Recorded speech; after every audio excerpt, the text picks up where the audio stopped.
CPM നേതാവ് E ജയരാജനെ പാർട്ടിയിലെത്തിക്കാനുള്ള നീക്കം പരസ്യമാക്കിയ Shobha സുരേന്ദ്രനെതിരെ BJP-യിൽ പടയൊരുക്കമെന്ന report. വിവാദത്തിൽ നേതാക്കൾ ചേരിതിരിഞ്ഞതോടെ BJP സംസ്ഥാന ഭാരവാഹി യോഗം വിളിച്ചിട്ടുണ്ട്. മെയ് 4 ചേരുന്ന യോഗത്തിൽ പൊട്ടിത്തെറിയുണ്ടായേക്കും. ശോഭ സ്ഥിരമായി എതിർക്കുന്ന കൂട്ടർ തന്നെയാണ് ഇത്തവണയും പരാതിക്കാർ. ജയരാജനുമായി നടത്തിയ രഹസ്യ ചർച്ച പരസ്യമാക്കിയതിൽ കേരളത്തിലെ പ്രഭാരിയായ പ്രകാശ് ജാവ്ദേക്കറിനും അമർഷമുണ്ട്. അതൃപ്തി അദ്ദേഹം പരസ്യമാക്കിയിട്ടുമുണ്ട്. വിവാദത്തിന്റെ പശ്ചാത്തലത്തിൽ കടുത്ത നടപടികൾ കേന്ദ്ര നേതൃത്വത്തിൽ നിന്നും ഉണ്ടാകാനുമിടയുണ്ട്. ലോക്സഭാ തെരഞ്ഞെടുപ്പിൽ നേട്ടമുണ്ടാക്കാനായില്ലെങ്കിൽ പാർട്ടിയിൽ അഴിച്ചുപണി വന്നേക്കുമെന്ന സൂചനകളും ശക്തമാണ്. ജയരാജൻ വിവാദത്തിൽ BJP സംസ്ഥാന വൈസ് പ്രസിഡന്റ് P രഘുനാഥന് ശോഭാ സുരേന്ദ്രനെതിരെ രംഗത്ത് വന്നത്. BJP-യിൽ അംഗങ്ങളെ ചേർക്കുന്നത് ദല്ലാളുകൾ വഴിയല്ല എന്നാണ് രഘുനാഥിന്റെ വിമർശനം.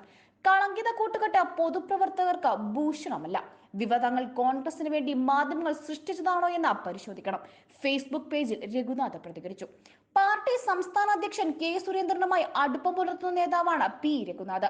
വിവാദത്തിന്റെ പശ്ചാത്തലത്തിൽ ശോഭയ്ക്കെതിരെ ആഞ്ഞടിക്കാനാണ് സുരേന്ദ്രൻ പക്ഷത്തിന്റെ നീക്കമെന്ന് രഘുനാഥിന്റെ പ്രസ്താവനയോടെ തെളിയുന്നു.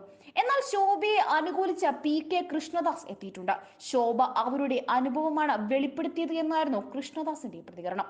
പ്രകാശ് ജാവ്ദേക്കറിന് ദല്ലാൽ നന്ദകുമാറുമായുള്ള ബന്ധവും പാർട്ടിയിൽ ചർച്ചയാകുമെന്ന് വ്യക്തമാക്കുന്നതാണ് രഘുനാഥന്റെ കുറിപ്പ്. പത്മജ വേണുഗോപാലും അനിൽ ആന്റണിയിലും BJP-യിലെത്തിയത് കേന്ദ്ര നീക്കത്തിന്റെ ഭാഗമാണ്. ഇതേ രീതിയിലുള്ള കേന്ദ്ര നീക്കമാണ് ജയരാജനെ BJP-യിലെത്തിക്കാൻ വേണ്ടിയും നടന്നത്. ദേവികുളത്തെ CPM മുൻ MLA ആയ S രാജേന്ദ്രനും ഡൽഹിയിലെത്തിയാണ് ജാവ്ദേക്കറെ നേരിട്ട് കണ്ടത്. പല നീക്കങ്ങളും BJP സംസ്ഥാന നേതൃത്വം അറിയിക്കുന്നില്ല. ഇതിലെല്ലാം പാർട്ടിയിൽ മുറുമുറുപ്പ് പ്രകടമാണ്. എന്തായാലും ഏറെക്കാലമായി BJP-യിൽ അണഞ്ഞുകിടന്ന ചേരിപ്പോരാണ് ജയരാജൻ വിവാദത്തോടെ മൂർച്ഛിക്കുന്നത്.